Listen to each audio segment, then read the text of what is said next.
Hello children. आज का topic है अलंकार। ठीक है। अलंकार का मतलब,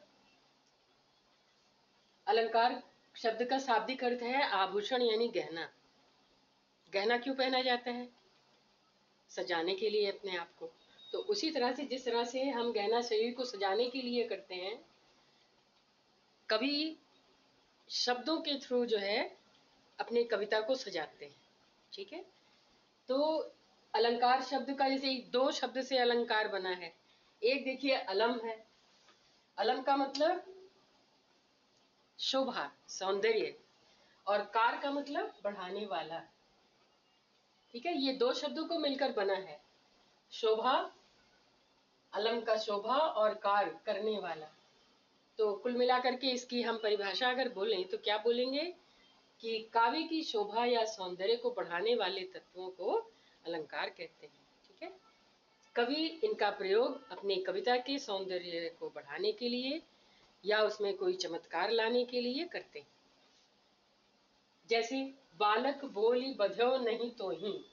आपको ध्यान होगा परशुराम संवाद, लक्ष्मण परशुराम संवाद होता है, उस बीच ये बोलते हैं, परशुराम जी कहते हैं कि बालक बोली बध्यो नहीं तो ही। यहाँ पर देखिए बा शब्द का 3 बार बराबर यूज किया है कि बालक समझकर तुमको मैंने नहीं मारा, केवल मुनि जड़ जाने ही मोही। मतलब केवल मुनि लोग ही मुझे जानते हैं कि मैं क्या हूँ। तो इसी तरह से देखिए प्रीति नदी में पाँव न बोर्यो, दृष्टि न रूप उपरागी। ये भी देखिए शब्दों में चमत्कार है। ठीक है।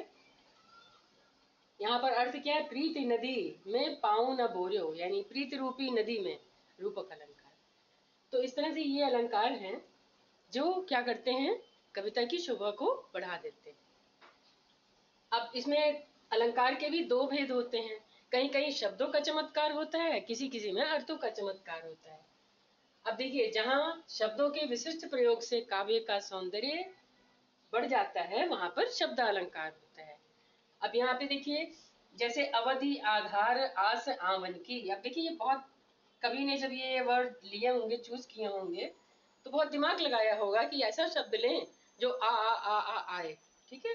इस तरह देखिए अवधि मतलब अवधि होती है, आधार, आस आधार मतलब जिसमें वो अविलंबित हो, आस मतलब आशा, और आवन मतलब आने की।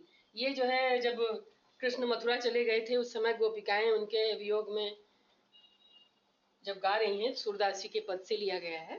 ठीक है। तन मन बिथा सही, यानी एक एक दिन हम गिनते जा रहे हैं, गिनते जा रहे हैं, पहले 15 दिन, फिर 20 दिन, फिर महीना भर, ऐसे करते करते बीतते जा रहे हैं और हमारे तन मन की व्यथा जा नहीं रही है। ठीक है। व्यथा वैसे की वैसे हम सह रहे हैं। इस तरह से देखिए इसमें भी देखिए चारु चंद की चंचल चितवन, चंचल किरणें खेल रही हैं जलथल में। इसमें भी देखिए शब्दों का ही चमत्कार है, यानी चा चा चा चा बार बार है। अब शब्दालंकार के भी 3 भेद होते हैं। कौन कौन से? अनुप्रास अलंकार। ठीक है। दूसरा देखिए यमक अलंकार। तीसरा देखिए श्लेष अलंकार। अब इसके बाद मैं अनुप्रास अलंकार को ले रही हूँ। हाँ, अब ये देखिए अनुप्रास अलंकार। काव्य में जहां एक ही शब्द बार बार आए वहां पर अनुप्रास अलंकार होता है। बार बार आए या आवृत्ति हो।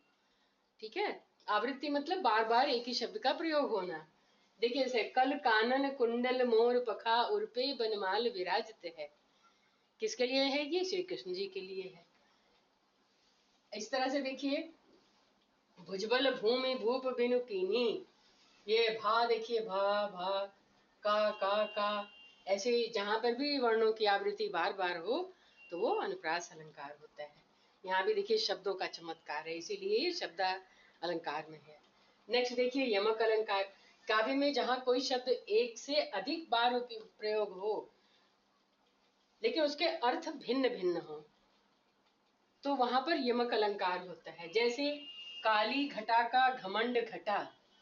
अब यहाँ देखिए काली घटा का घमंड घटा, नभ तारक मंडल तारक वृंद खिले। तो यहाँ काली घटा का घमंड घटा, ये घा। ठीक है।